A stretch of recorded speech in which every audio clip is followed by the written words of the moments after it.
Welcome to SBMSA Umpiring.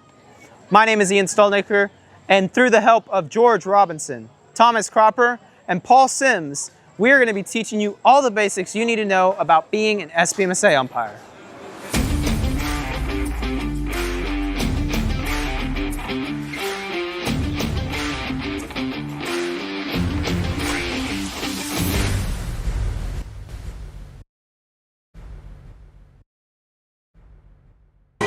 Here at SBMSA, we are proud to have some of the best umpires in not just the Houston area, but in Texas as well. And through these training videos, hopefully you can become one of them. Proper mechanics in your calls is important. It's not just about throwing your arms around, it's about looking clean. I'm going to show you all the hand signals we use at SBMSA. First is the safe mechanic. You take both your arms, you bring them straight out, completely parallel, and out to the side. And you yell, safe, as such. Safe! Next is your out call. Your out call is nice and powerful, signifying a player is now out.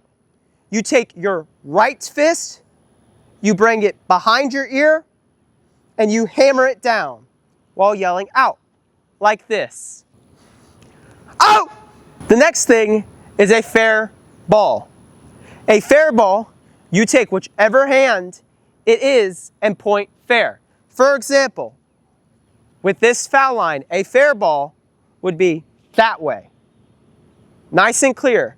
You do not say anything on a fair ball.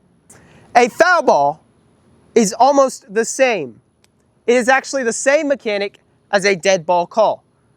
A dead ball and foul ball mechanic, you bring both of your hands up as if you were a field goal post for football and yell, foul, or dead ball, as such. Foul ball!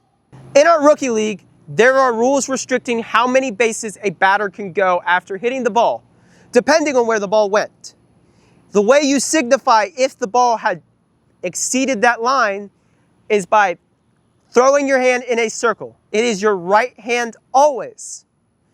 You make the same sign as the MLB home run symbol.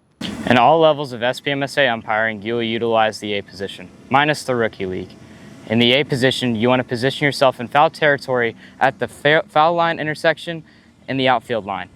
When a play on the ball is being made, you want to cut into the field of play and make a call on the play. When you're making a call on the play, you want to make sure you're avoiding contact with the runners and contact with the players. In Rookie League, we always use B position. The reason we use B position in Rookie League is so we can easily see if the ball crosses the outfield line. In Midget League and higher, we only use B position if there are runners on base. In order to go into B position, you go one step in front of the second base dirt. To make a call at B position, you go to the base where the play is happening, you plant your feet, and you make the call. Now we will discuss moving from the A position to the B position. We do this when the ball is hit out of the infield into the outfield.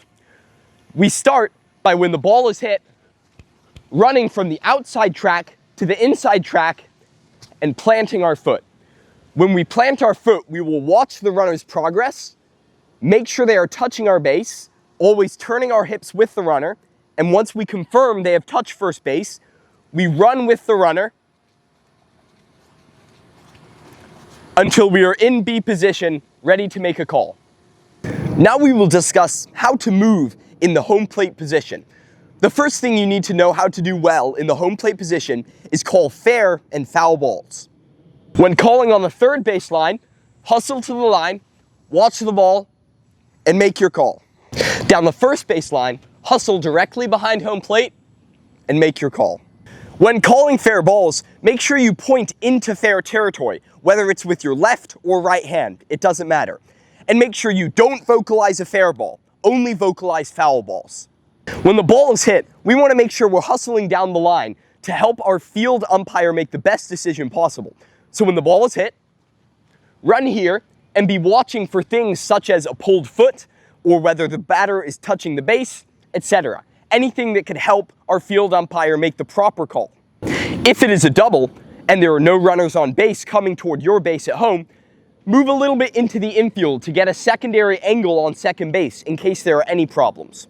When a play is being made at third base, make sure as the home umpire you are cheating down the line to help your field umpire with any call they may have to make. When doing this, remember that all calls at first, second, or third base are made primarily by the field umpire. We are just here to provide another angle if requested. Well, now you know the basics of SBMSA umpiring, where to stand, and how to make calls. But how do we put that all together? Watch our following videos to understand how everything works together. From talking to coaches, to working with 3 umpires on the field, to even how we do things here at SBMSA. I look forward to seeing you guys all this next season, so see y'all later.